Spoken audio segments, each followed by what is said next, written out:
Hi, my name is Luna. And the last time I saw my mother alive, it was snowing in Jackson Hole. The kind of snow that doesn't fall gently, it devours everything. Roofs, trees, roads, even the sun. She was lying in the old cedar-framed bed she and Dad built together in '92. The same bed where she read me bedtime stories, where she nursed me through fevers and heartaches. And now, it was her final resting place. She smiled that afternoon, fragile, but real, and said, "Don't let him drift. Baby, promise me." I nodded, choking on words I couldn't say. She was slipping, and all I could do was hold her hand and pretend we still had time. Mom died 2 days later. And in some quiet, devastating way, so did the version of my life I thought was forever. My father, Robert Harper. He used to be the strongest man I knew. He built bridges literally. Spent 30 years as a structural engineer overseeing some of the most iconic overpasses in the Rockies. A man of precision, discipline, and strangely tender rituals. He packed my lunch until I was 15. Never missed a school recital. Used to sit with Mom on the porch swing every evening, rain or shine, talking about nothing and everything. After she died, he collapsed in on himself, like one of those abandoned cabins you see on the back roads. Still standing, but just barely. I returned to Denver for work. But my mind stayed in Jackson Hole. The silence of our home, the unopened mail, the garden wilting under early frost. Then, 8 weeks after the funeral, he called me. Someone joined the firm. He said, casually, "Name's Candace. Real sharp. She's been helping around the house, too. Bringing me dinners and stuff. I didn't think much of it. People grieve differently. Maybe Dad needed distraction. Companionship. But Candace Monroe wasn't a distraction. She was the storm that followed the snow. The first time I met her was in April. I drove in for Dad's birthday. She opened the door. Candace was striking. Blonde. Fit. A red cashmere sweater clinging too snugly for springtime Wyoming. Her handshake was soft, but her eyes were scanning, measuring. "So, this is Luna," she said with a polished smile. "Your dad talks about you constantly." I nodded. "All good things. I hope." She laughed a little too perfectly. Of course. Inside, the house already smelled different. Less wood smoke and vanilla, more lavender and artificial citrus. Mom's quilt was gone from the couch. Her framed recipe cards replaced by abstract art prints. Subtle changes. But to me, they screamed. In June, Dad called again. "I know it's fast," he said, "but we're engaged." I stood in the kitchen of my Denver apartment, staring at the wall. "You're what Candace makes me feel alive again. Luna. After your mom, I didn't think I'd ever feel anything. Alive." That word felt like a betrayal. The wedding was small. A Friday afternoon thing at a chapel overlooking Snake River. No music. No real joy. Just vows spoken by a man who looked like he was trying to outrun grief. And a woman who looked like she'd already won. I stood there. The only child. The only tether to a mother erased too soon. And watched him say "I do" to someone who never knew her laugh. Her patience. Her fierce loyalty. Candace wore white. Tight. Sleeveless. Inappropriate. Her bouquet cost more than my parents' entire honeymoon. No one cried at the ceremony. But I did. Later.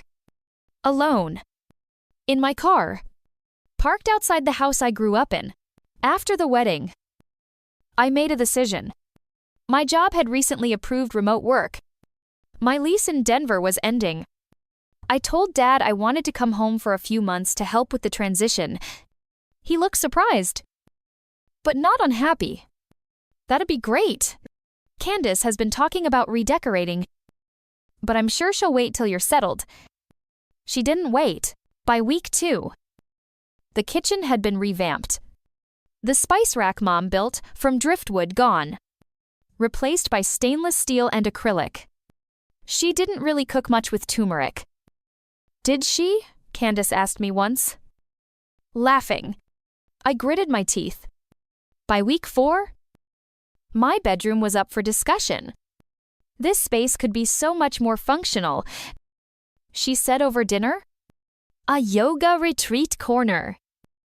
Perhaps Dad looked at his plate, then at me, then back at his plate. I started sleeping with headphones in, taking long drives to nowhere, visiting my mom's old friend at the bakery just to smell something familiar. The house felt haunted, not by ghosts, but by someone trying to unghost everything my mother had ever touched. Candace wasn't building a new life with Dad. She was erasing the one that existed before her. And somehow, he couldn't see it. I wish I could say things got better after the wedding, but within weeks, it was clear Candace Monroe wasn't settling into our lives, she was redesigning them. Literally and figuratively. She wasn't just hanging new curtains. She was reshaping the narrative.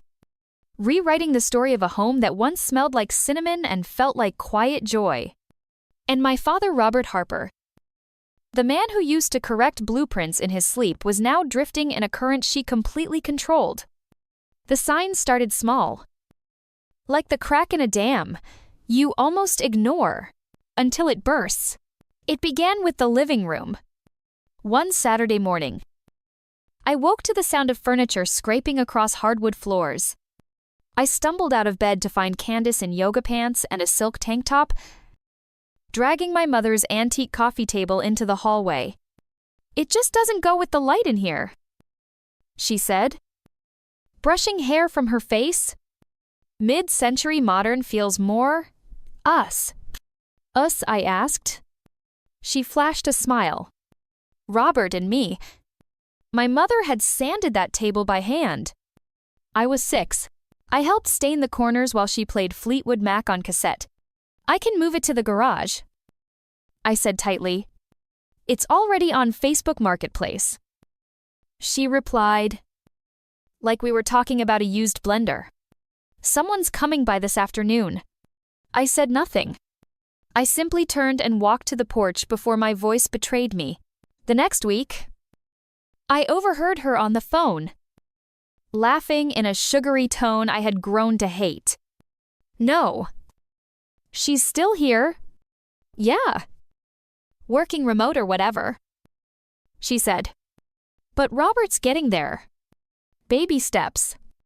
When I stepped into the kitchen, she ended the call mid-sentence and smiled like nothing happened. I didn't smile back. Meals became strained. Dad barely spoke at dinner anymore. He chewed slowly, nodded politely, and let Candace fill the silence with talk of kombucha, Scandinavian design trends, and a gluten reset she read about in a blog post. One night, she served a beet and walnut salad that tasted like dirt and regret. I forced down 3 bites. Dad ate in silence, nodding like a man resigned to whatever this was now. You used to make chili on Tuesdays, I said quietly. Too much sodium, Candace answered for him. And frankly, red meat is just toxic. But the real shift came the day I walked into what used to be my childhood bedroom and found it empty. The books were gone. The posters, the tiny string lights I'd strung across the headboard before heading to college. In their place was a meditation studio, Himalayan salt lamp, polished white floor cushions, a wall-length mirror. What happened to my things, I asked. Already knowing. Candace turned from where she was lighting sage. You're still in the guest room. right. This space had such great energy for mindfulness. I couldn't breathe. This was my room. She shrugged. It's a house. Luna. Rooms evolve. We're not museums. My voice was low but firm. Did you ask Dad before doing this? Candace crossed her arms. We're married. We don't need to ask each other for permission. Especially not for a room that hasn't been yours in a decade. That night, I sat in my car in the driveway, calling my best friend Jillian. She's taking over everything. I said, tears threatening to spill. My mom's quilts are gone. The pantry's rearranged. And now my room. Luna. Jillian said softly. She's not just redecorating. She's replacing. I gripped the steering wheel so hard my knuckles whitened.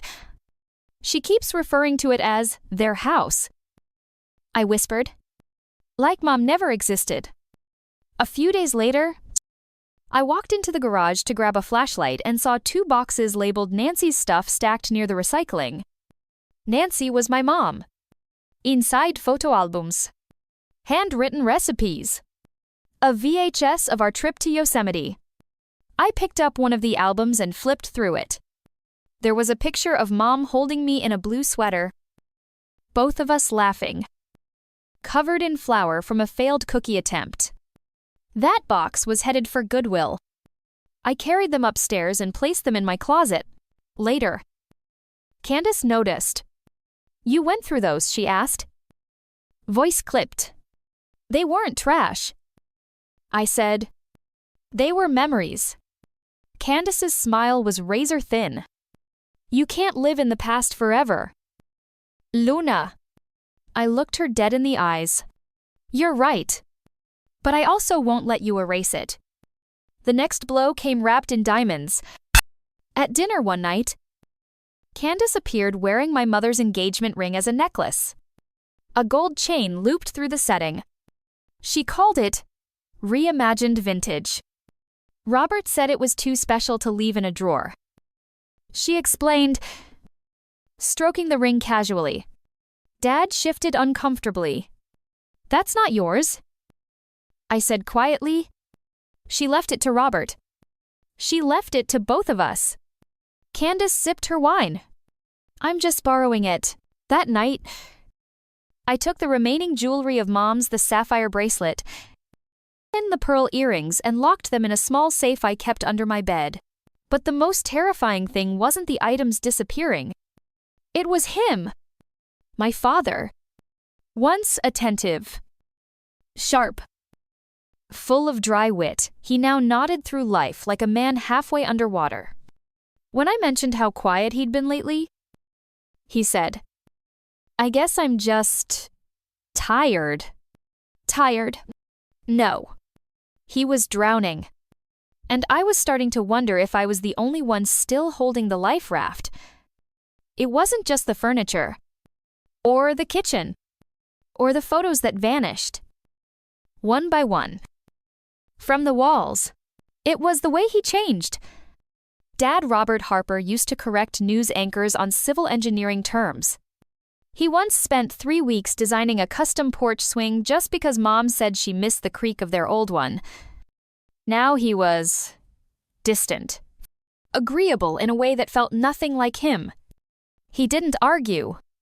He didn't assert. He didn't lead. He just floated. Like a leaf in Candace's current. It got worse that spring. One afternoon, I came home from a coffee run and found a strange man in the living room measuring the fireplace. Who are you? I asked. Startled. Hi there, he said. Friendly enough. I'm Travis. With Hearth Plus Home Interiors. Candace booked me for the reno consult. What reno? She walked in, smiling like this was all normal. Just exploring options. She said, this place is charming. But it's stuck in 2002. I'm thinking open concept, get rid of the wall between the living and dining rooms. The house doesn't need gutting. I snapped. Luna, she said sweetly. You live in the guest room. This is our home now. That night, I asked Dad point blank, Are you okay with her making all these changes? He rubbed his temples. It's just stuff. Houses evolve. But she's getting rid of everything Mom touched. Doesn't that bother you? He looked away. I don't want to fight, he said softly. And that more than anything was the crack in the foundation. My dad had always been a man of principle, a man of standards. But now, he was too exhausted to resist. Or too scared. A week later, I noticed something missing from the entryway. The clock. My mother's grandfather clock, an heirloom passed down from her grandmother, was gone. Just gone. In its place stood a cold, abstract sculpture that looked like it belonged in an airport. I asked Candace where the clock was. Storage, she said casually. Didn't go with the new aesthetic. I marched to the garage. Nothing. Checked the basement. Empty. Something didn't sit right. That evening, I checked online, and there it was, our clock, listed for sale on an antique dealer's website in Bozeman. I confronted her the next morning. You lied. She blinked. Excuse me, you said the clock was in storage. You put it up for sale. She sipped her coffee. I was just assessing value for insurance. Chill. The listing vanished hours later. I didn't chill. I started noticing more. The family albums thinned out. My mother's favorite mixing bowls replaced by sleek ceramic ones from West Elm. One evening, Candace floated the idea of redoing my bedroom entirely. I'm thinking something brighter, she said over quinoa bowls. White walls. Minimalist. A Murphy bed. For guests, I set my fork down. I haven't said I'm moving out. Candace smiled. Come on. Luna, you're almost 30. You need your own life. Dad said nothing. Just kept chewing. Later that night, I crept downstairs and opened the trash bin in the garage. Hidden under newspapers and empty wine bottles were mail envelopes. Credit card statements torn, so made in ATS, but not destroyed. I pieced one back together on the kitchen counter. Candace had opened a store card at a luxury boutique in Salt Lake. Over $8. $0 in charges in 1 week. Handbags. Spa treatments. Designer shoes. Then I found another one. And another. 3 cards. All maxed out. All in her name. I wasn't snooping anymore. I was investigating. Jillian, my best friend and retired attorney, was the first person I told, she's draining him. I said over the phone. Slowly. Methodically. You need to document everything. She said. Every dollar. Every item missing. Every time she manipulates him. What's the endgame here, I asked. Financial dependence. Jillian replied. She's isolating him. Controlling the house. The money. You're in her way. The moment that snapped me out of denial came a few nights later. I walked into the dining room and froze. Candace was wearing them. My mother's sapphire earrings. The ones that matched my eyes. The one she gave me on my college graduation day. The ones Dad said. These belong with you. They look great. Right? She said, flicking one playfully. I couldn't breathe. Toes were my mom's. I said, Robert said I could borrow them for the fundraiser this weekend. She replied. Dad nodded. Uncomfortably. It's just for one night. I left the room before I said something I'd regret. That night, I sat in my room, staring at the safe where I'd hidden the rest of Mom's jewelry. I opened it. Everything was still there. For now, I picked up a small velvet pouch with the gold locket inside my mom's, with our family photo in it. I clutched it like a lifeline. Something in me hardened. This wasn't just a bad stepmom situation. This was a takeover. 2 nights later, I overheard Candace again on the phone. "No. It's taking longer than I thought," she whispered. "She's still here, and she watches everything. But he's close. A few more months and we'll have what we need." I didn't move. I didn't breathe. Then she noticed me in the hallway. She smiled. Phone still in hand. "Finally got those wedding photos. Our photographer is such a flake." I smiled back. But my mind was already working. This woman thought she was playing chess. She had no idea. She just made her first mistake. Some battles are fought with shouting matches and slam doors. Mine would be fought with spreadsheets, screenshots, and silence. After hearing that phone call, the one where Candace told someone a few more months, and we'll have what we need, something shifted inside me. Not panic. Not even rage. Strateg. If she wanted to play the long game, I'd make sure I finished it before she did. I started where I was strongest: research. I'm a financial consultant by trade. I've vetted billion-dollar portfolios. I've found holes in balance sheets that auditors missed. If I could find discrepancies in offshore trusts, I could uncover Candace Monroe's real story. I began with public records. A simple background check revealed more than I expected. She wasn't born Candace Monroe. Her birth name was Candace Elaine Porter. From there, I discovered 2 previous married names, Candace Graves and Candace Russo. I followed the trail. One divorce in Nevada. Another in Texas. I dug deeper. Each divorce was marked by financial disputes. One husband filed a restraining order, claiming psychological coercion and financial exploitation. The other cited manipulative behavior and asset concealment. A pattern was forming. I called Jillian. She's a serial operator. I said, "Same MO, older men.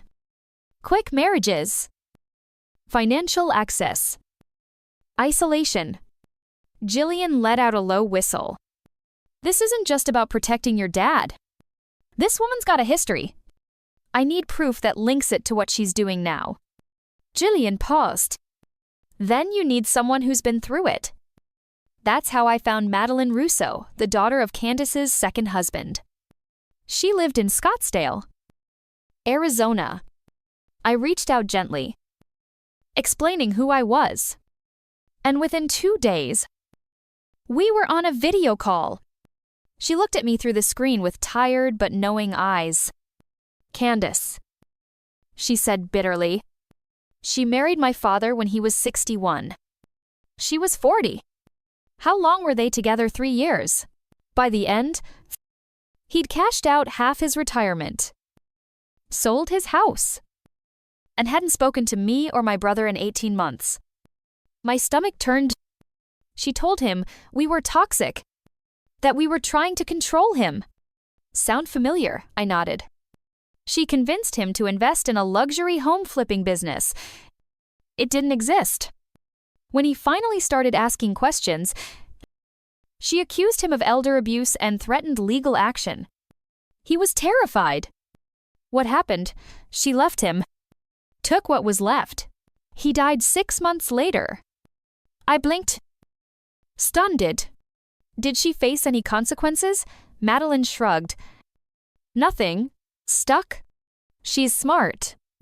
Operates just under the legal radar. No one ever builds a strong enough case. Until now." I thought, that night, I installed a hidden security camera in my bedroom.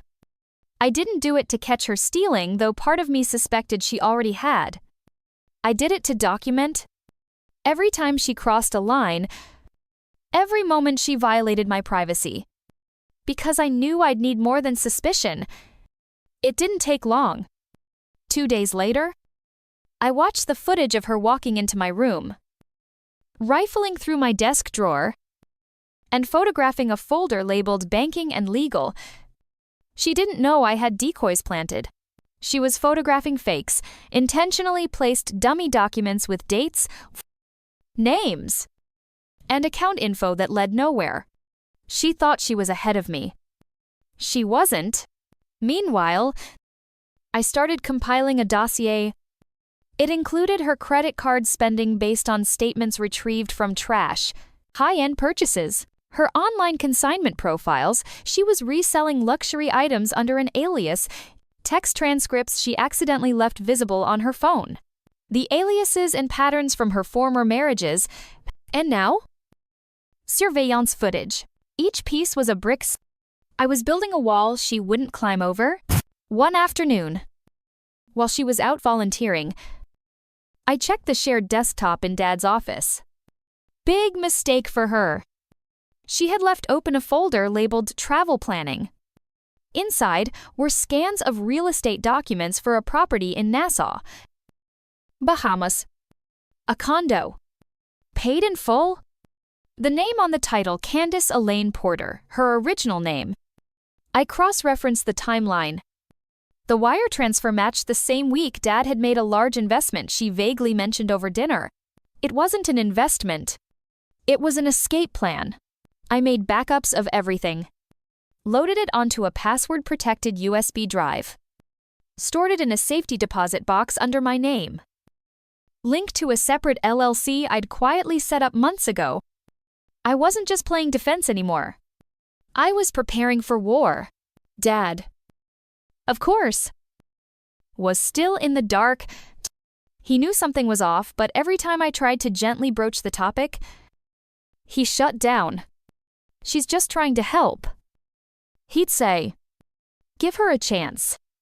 Dad, I asked once, when was the last time you saw your friends? He hesitated. Well, you know how life gets. Or when you last worked on one of your bridge models, no answer. That night, I left a copy of a photo from the safe on his nightstand. It was a picture of Mom and me in the garden. Dirt on our faces. Joy in our eyes. I didn't say a word. But I saw him look at it the next morning. He lingered. By now, Candace had started to sense the shift. I wasn't confrontational, but I wasn't shrinking either. She asked fewer questions. She made more phone calls behind closed doors. She started leaving the house for longer periods. I noticed her laptop password changed. Her demeanor stiffened. She was preparing something.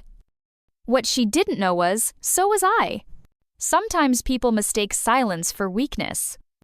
But silence is just strategy.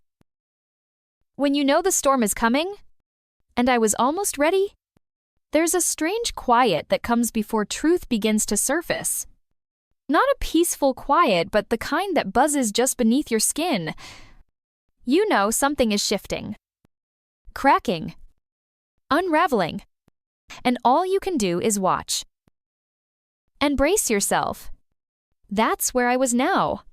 Candace didn't know it yet. But her empire was built on wet sand, and the tide was rolling in. The next piece of the puzzle came from an unexpected place. While cleaning out the attic part of my quiet plan to reclaim space, I came across a dusty old banker's box wedged behind insulation. The label read simply, Medical Confidential.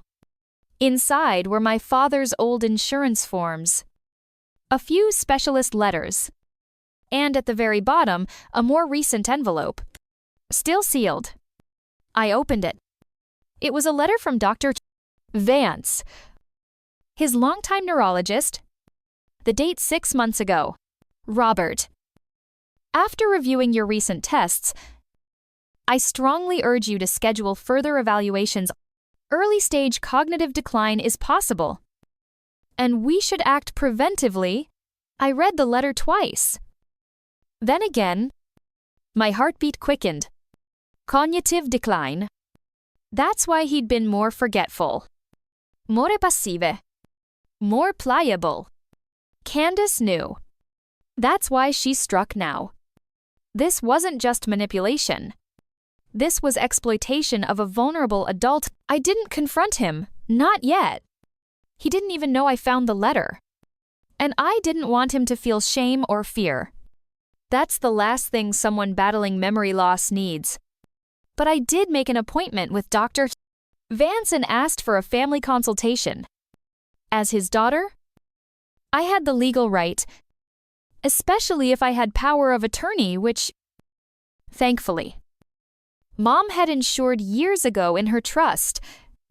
That power might be what saves him. Meanwhile, Candace had been growing restless. Or maybe paranoid. She stopped making casual conversation. Her smiles felt tighter. Rehearsed. And she started asking Dad loaded questions in front of me. Don't you think Luna's been a little overbearing lately? Or shouldn't we set some boundaries? This isn't her house anymore. He rarely answered, just looked down at his food. Then, one morning, she asked him something that made my blood run cold. Robert, have you thought about updating your will? He blinked. My will, yes. Honey, it's out of date. Everything still references Diane. She chuckled. That was a lifetime ago. I held my breath. He nodded slowly. Maybe. I don't know. She looked up at me. Then back at him. Just something to think about. That night, I called Jillian. She's pushing for the will. Probably wants to get power of attorney next. Then you need to act now. She said, you said you have documentation. Footage. Financials. All of it. And now? Medical context. Early stage decline. You ready to go public with it? I paused. Was I? This wasn't just about exposing her. It was about protecting my father. His dignity. His memory. His peace. But if I waited too long, Candace would bleed him dry and take everything with her when she vanished. Yes. I said, I'm ready. We began with a legal intervention. Jillian helped me file an emergency petition for guardianship review, citing concerns of elder financial abuse and medical vulnerability. It was filed quietly, discreetly through the family court in Teton County. I requested that no notification be sent to Candace until the initial hearing date, but I knew I couldn't keep it hidden for long. So, I took the next step. I reached out to the others. Remember Madeline Russo? Candace's previous stepdaughter. She introduced me to Casey Graves, the son of Candace's first husband. Casey was bitter, angry, but he still had records, emails, voicemails, even bank logs where Candace managed his father's finances before their abrupt divorce and disappearance. He shared everything. In fact, he even had a voice recording Candace threatening legal retaliation if her name ever came up publicly. I've kept this for years. He said, but if you're going after her, I want in. I compiled it all. Created a timeline.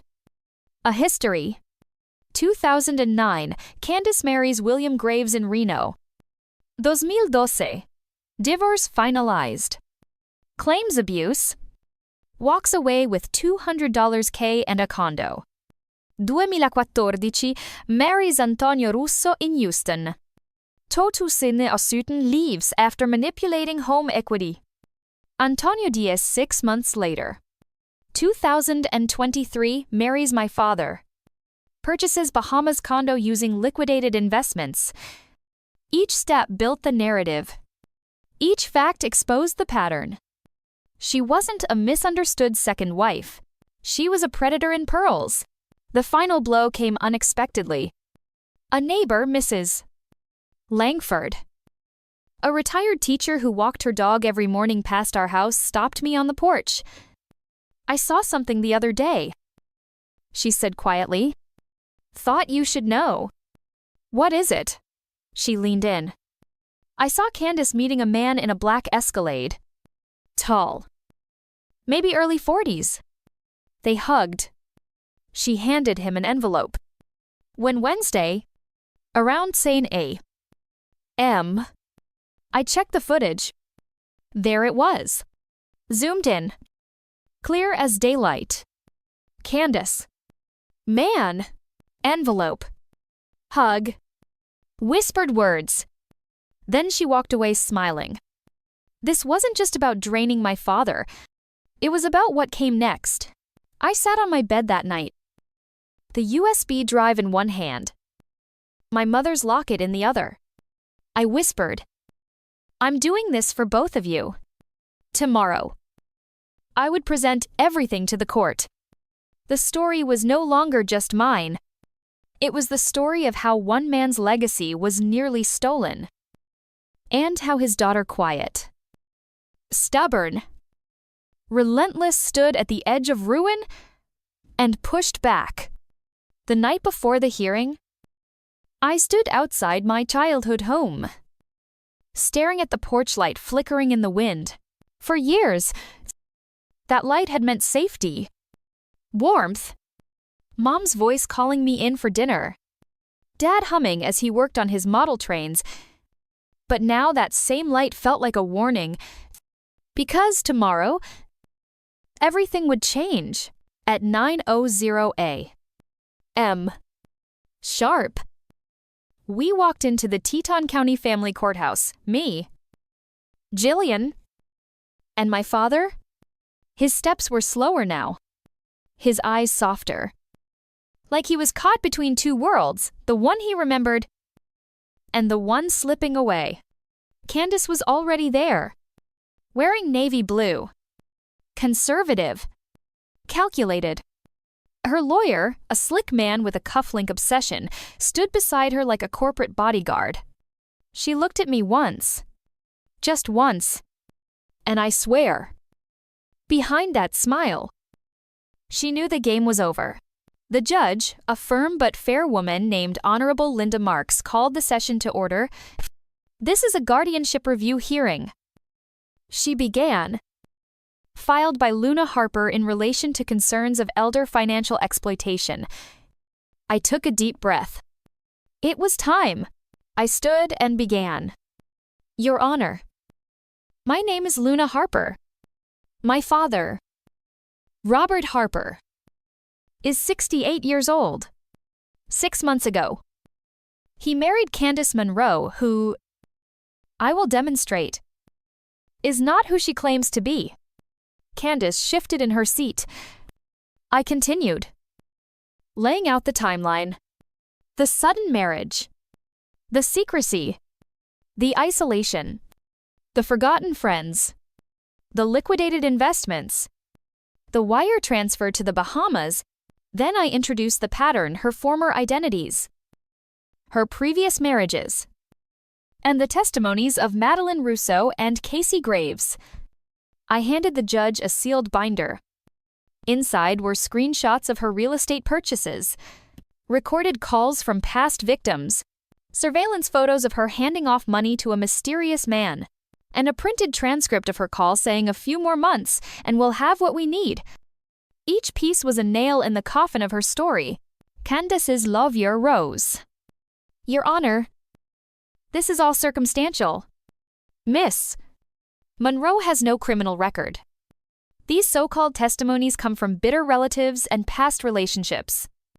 There is no hard proof of wrongdoing." I stepped forward again.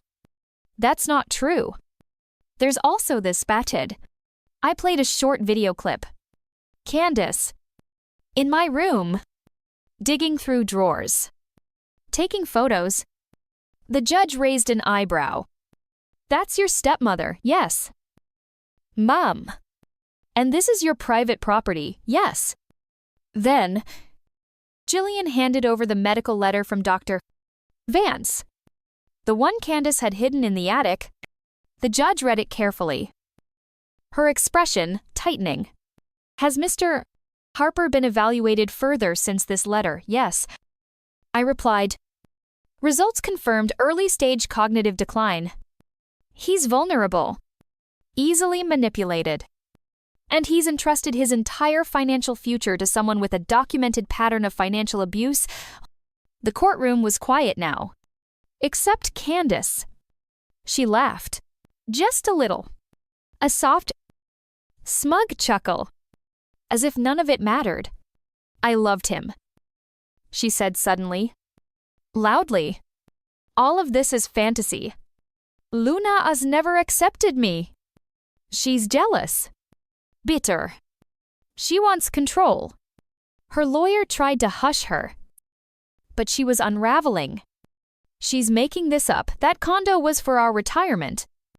That money was a joint decision.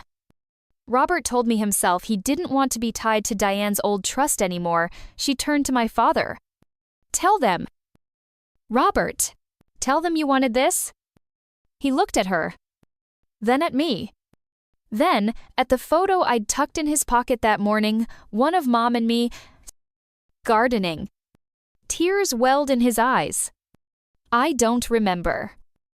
He whispered. The courtroom went still. I don't remember signing those checks. I don't remember asking to change my will. I don't remember half of this. He looked at Candace again. But I remember how lonely I was. And how you made me feel seen. He wiped his face. I just don't know what's real anymore. The judge nodded slowly. Mr. Harper. Thank you. That was honest. And it tells me everything I need to know. She turned to Candace. Miss Monroe, based on the evidence presented, I'm issuing a temporary freeze on all joint assets and an immediate investigation into financial activity over the past 6 months. In the meantime, guardianship rights for Robert Harper will be transferred to his daughter. Pending further review. Candace stood. This is ridiculous. Her voice cracked. This is theft. She's stealing him from me. She just wants his money. The judge's gavel slammed. This hearing is adjourned.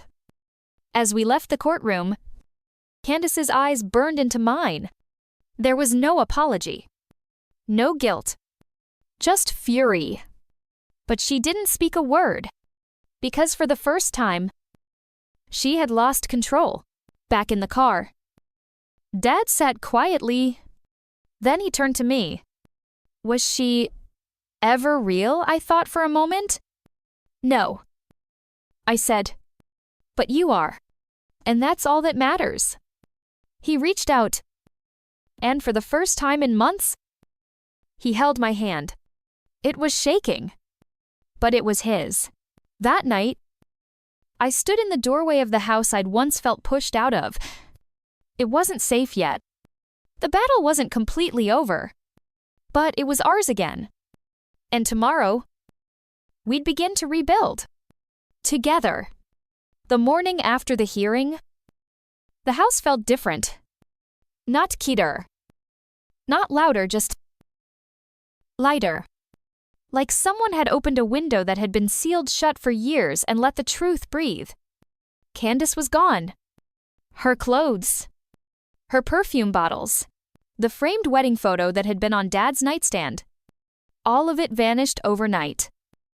As if she'd never existed. But we knew better. The shadows she cast still lingered in the corners. Dad didn't say much at first. He wandered the house like a man returning to a place he barely recognized. Every room held memories, some real, some foggy. Others rewritten by the lies he'd been fed. I'd find him staring at bookshelves. Or standing silently in the kitchen. One hand on the counter. As if trying to remember the rhythm of life before everything turned upside down. Was the toaster always there? He asked one morning. No. I said softly. You used to keep it in the pantry because Mom didn't like crumbs on the counter. He smiled. It was small. Faint. But it was the beginning.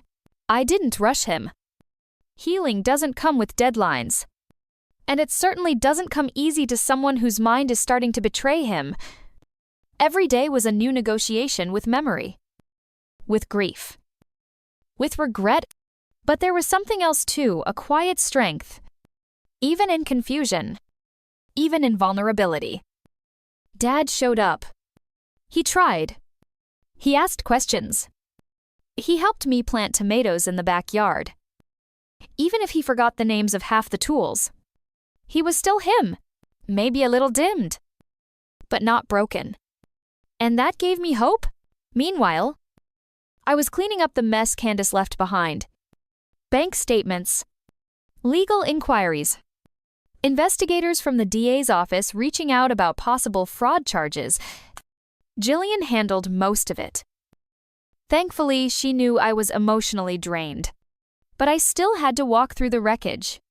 Candace had maxed out one of Dad's credit cards, transferred close to $80. To a shell company under her brother's name who, it turns out, I was the man from the Escalade. The Bahamas condo sold for a loss. The money gone, but thanks to the judge's freeze, we were able to recover the rest before it disappeared. We'd be okay. Not wealthy. Not even comfortable for a while. But okay. One afternoon, I found something in the attic I hadn't noticed before, an old box labeled Diane's Things. My mother's handwriting. Inside were journals, recipes, a few Polaroids, a letter I'd written her in second grade, saying, "You're my favorite person." Even more than Santa. I held it to my chest and cried for the first time in weeks. Because all of this, everything I'd done, was for her. 2. She wasn't here to see the house free again. But somehow, I think she knew. Dad and I began new routines. Every morning. We'd take a walk through the neighborhood. He'd point out things like he was seeing them for the first time, a yellow mailbox, a tree that looked like a dancer, a kid's chalk drawing on the sidewalk. "This place is beautiful," he said one day. "It always was," I replied. "You just forgot for a while." In the evenings, I'd read to him from his favorite old mystery novels. Some nights, he followed the plot. Other nights, he'd fall asleep 2 pages in. I didn't mind. The sound of his breathing next to me was more precious than any ending. I also started therapy, not because I was falling apart, but because I didn't want to. Trauma doesn't just leave when the villain does. It lingers in questions like, why didn't I see it sooner, or what if it happens again? My therapist, a woman named Nora, told me something that stuck with me. Forgiveness isn't about excusing what happened. It's about choosing not to carry someone else's darkness any longer. So I let go of the guilt, of the blame, even of the fantasy that one day Candace might apologize. I didn't need it.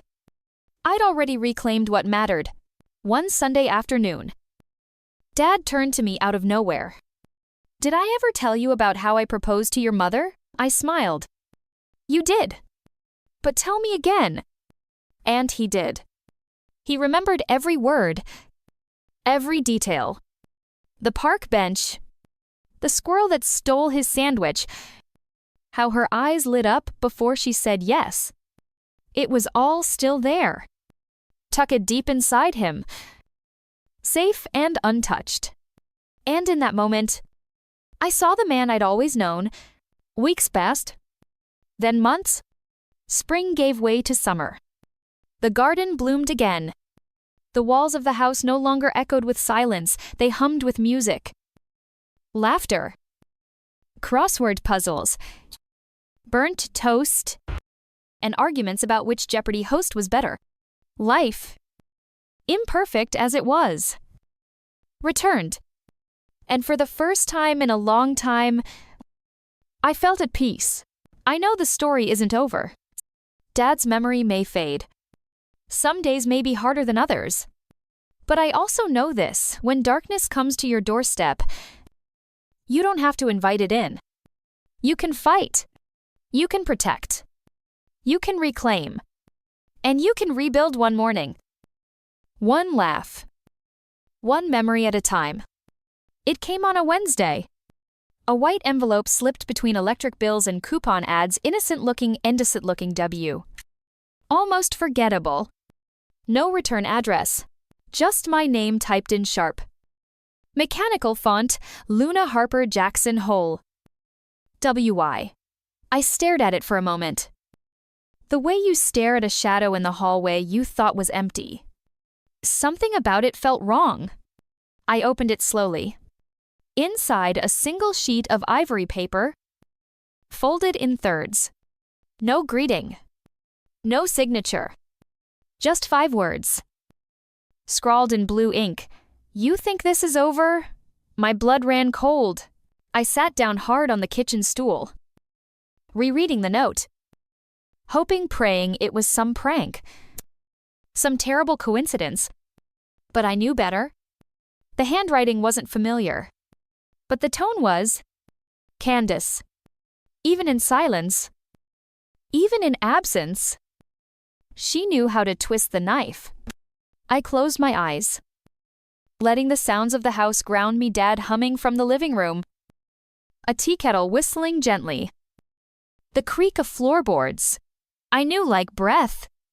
But the calm didn't reach me, because her message wasn't just a threat. It was a reminder of who she was and what she was still capable of. I called Jillian that afternoon. She arrived within the hour, marching through the front door like she was preparing for war. Let me see it, she said. I handed her the letter. She read it once, twice, then slid it into a Ziploc bag like it was evidence from a crime scene. She's baiting you, Jillian muttered, trying to provoke a reaction. Well, it worked. Good. Let's use that. Jillian filed a report with the county sheriff. They couldn't do much without a clear thread or proof of Candace's involvement, but they took it seriously. They logged it. They photographed it. And they promised to keep an eye on things. That night, I installed a new security system. Motion lights. Doorbell cameras. Window alarms. Not because I thought she'd show up with a crowbar, but because I needed to feel in control again. Fear is like smoke. It finds the cracks you thought were sealed. And for the first time since the hearing, I was afraid again. Dad noticed. You've been quiet lately, he said one evening while we were putting together a puzzle. I smiled weakly. Just tired. He reached across the table, resting his hand gently on mine. I may forget where I put my keys, Luna, but I know when my daughter's heart is heavy. I wanted to tell him. I wanted to lay it all out, to show him I was strong enough to protect us. But I also didn't want to hand him that fear. Not when he'd just found his way back from it. So I squeezed his hand instead. I'm okay, Dad. I promise. The next day, I did something I hadn't done in years. I drove to the edge of Teton Pass, to the spot where Mom used to take me when I was overwhelmed.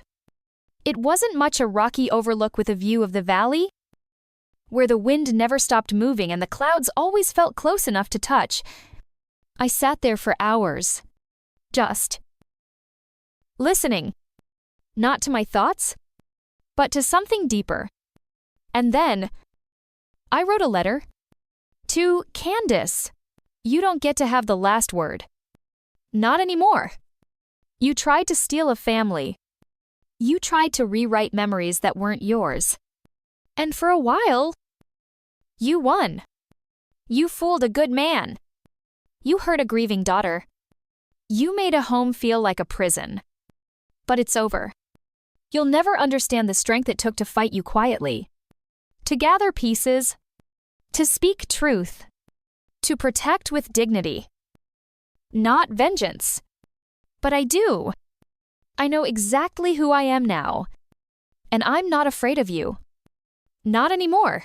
I never mailed it. It wasn't for her. It was for me. Jillian later discovered Candace had left the state. Her bank accounts were frozen. her fake businesses dismantled. There was talk of a warrant for wire fraud in another county. But in many ways, it didn't matter where she was. What mattered was where I was. And I was still standing. One night, Dad shuffled into the kitchen with a blanket draped over his shoulders and a twinkle in his tired eyes. "I had a dream," he said. "Your mother was there. She was planting sunflowers. And you were helping her?" And she said, "Tell Luna I'm proud." I felt tears rise in my throat. "Did she say anything else?" I whispered. He nodded. She said, "The storm is over." I smiled through the ache. Maybe it was just a dream.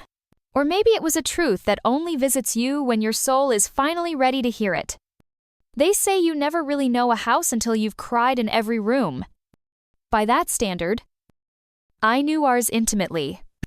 The hallway where I collapsed after Mom's funeral, the laundry room where I sat on the dryer, reading Candace's emails in shock, the kitchen floor, my knees bruised from grief, my back against the cabinet, trying to hold myself together. But now I was ready to give those rooms new stories. The transformation started small. First, I repainted the living room. Not because it needed it, but because I needed it.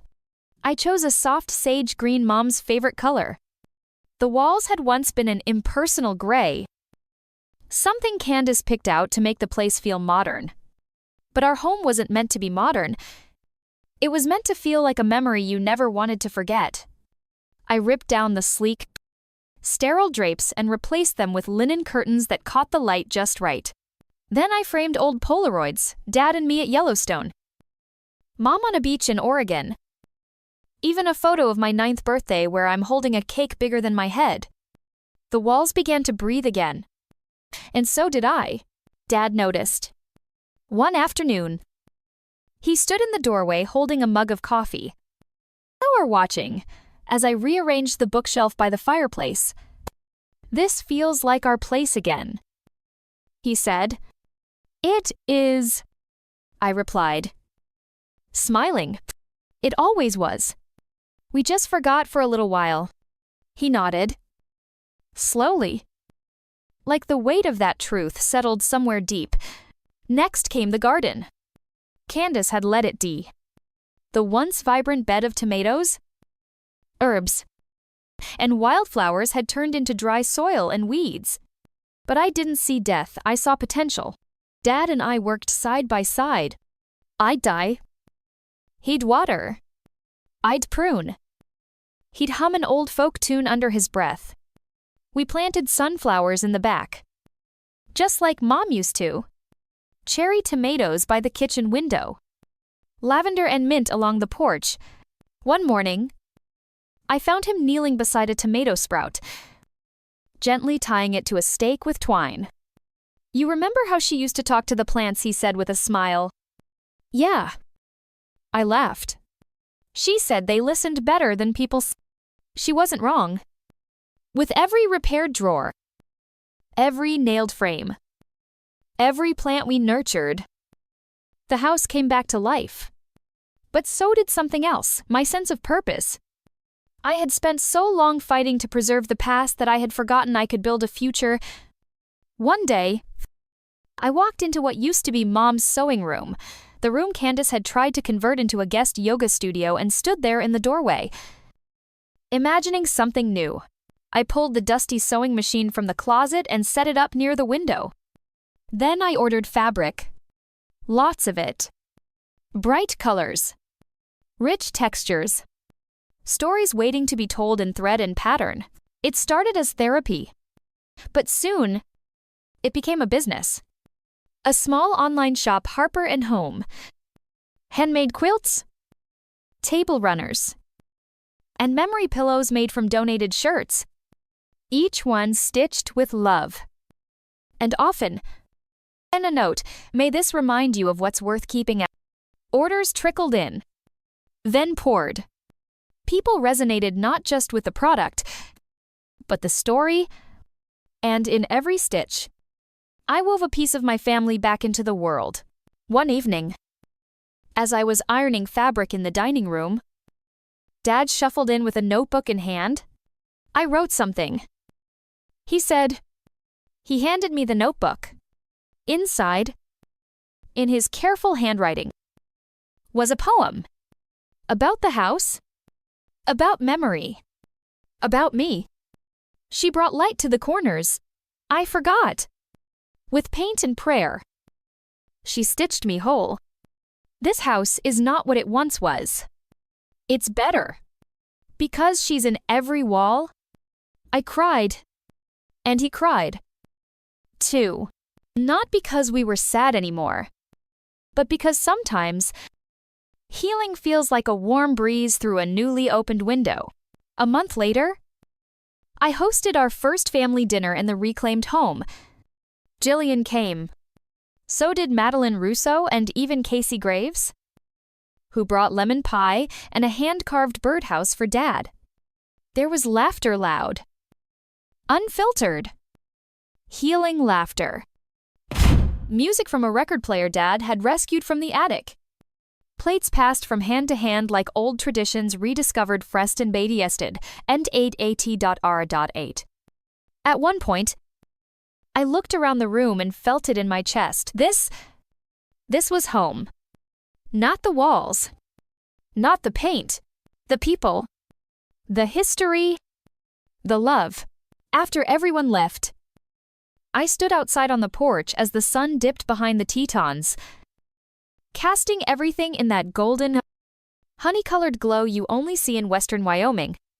Dad joined me, wrapping a shawl around his shoulders. You did good, kid, he said softly. So did you. He smiled, eyes on the horizon. Do you think she'd be proud I looked up at the stars starting to appear? I know she would. The house was ours again. Not just in paper or law, but in spirit. It had survived storms real and human. It had been invaded. Nearly lost. Nearly emptied of meaning. But we took it back. Brick by brick. Memory by memory. And now? It stood not as a monument to pain, but as a testament to resilience. I never set out to leave a legacy. I just wanted to protect my father. I just wanted to honor my mother. I just wanted peace. But life has a way of turning survival into something more. If we're brave enough to keep going, pain doesn't just break us, it builds us into something better. And sometimes, without realizing it, we become the story others need to hear. It's been almost a year since the hearing. Since the letter, since I reclaimed the house, Dad's memory is different. Now, he still remembers my name. He still smiles when he sees the sunflowers. But some days, he forgets where he is. Other days, he tells me the same joke 3 times in an hour and laughs just as hard each time. And I laugh with him. Because love isn't about what someone remembers. It's about how they make you feel while they still can. Every morning, I bring him coffee and read him the news. Some of it he understands. Some of it slips past him like wind through the trees. But I never skip a day. Sometimes I think maybe that's what legacy is. Not something big or famous. Just showing up. Again and again. For the people who matter most, Harper and Home has grown 80-. More than I ever expected. People from all over the country write to me. Widows, daughters, veterans, people who've lost and found and healed. They send their stories with boxes of old flannel shirts or baby clothes or faded blankets from nursing homes. And I sew their grief into beauty. I don't fix the pain, but I give it shape, color, texture. I give it a place to rest. One day, I got an email from a woman in Vermont. She'd lost her father to Alzheimer's just 3 months prior. She said, "Your story gave me permission to stop fighting and start remembering." That sentence stayed with me. Because for a long time, I thought survival meant fighting, clenching your fists, protecting what's left with barbed wire and fury. But maybe real strength comes when we stop bracing for pain and start leaning into it. When we stop trying to go back and choose to move forward. I visit Mom's grave once a month now. Not out of guilt. Not because I think she needs it, but because I like to imagine her listening. I tell her about the garden, the sunflowers, Dad's poems. I bring a quilt each time one I made that week and lay it across the grass. I don't cry much anymore. Not because I don't miss her, but because I finally understand she never really left. She's in every fabric scrap I stitch, every tomato I slice from the garden, every soft sigh of the wind through the porch screen. She's here. Just like I'll be here when I'm gone. Last week, a local teacher asked me to come speak at her high school. Talk about healing. She said, talk about how you got through.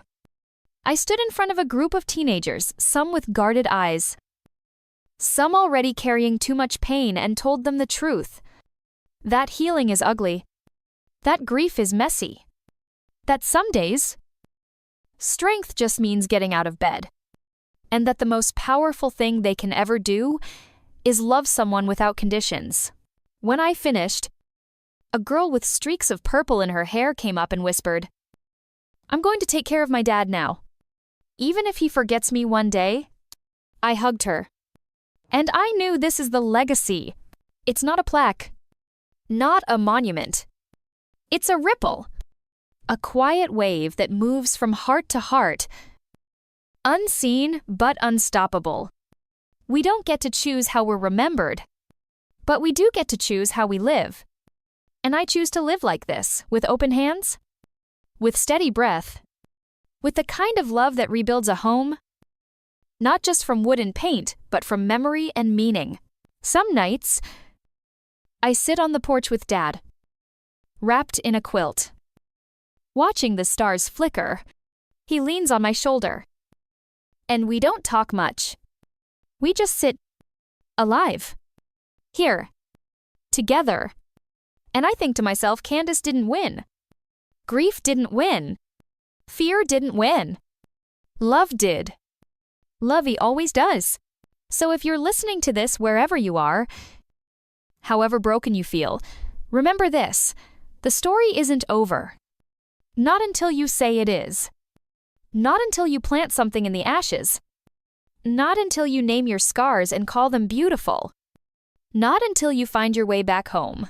My name is Luna. And this is the house I rebuilt with truth. This is the garden I planted with grief. These are the quilts I stitched with memory.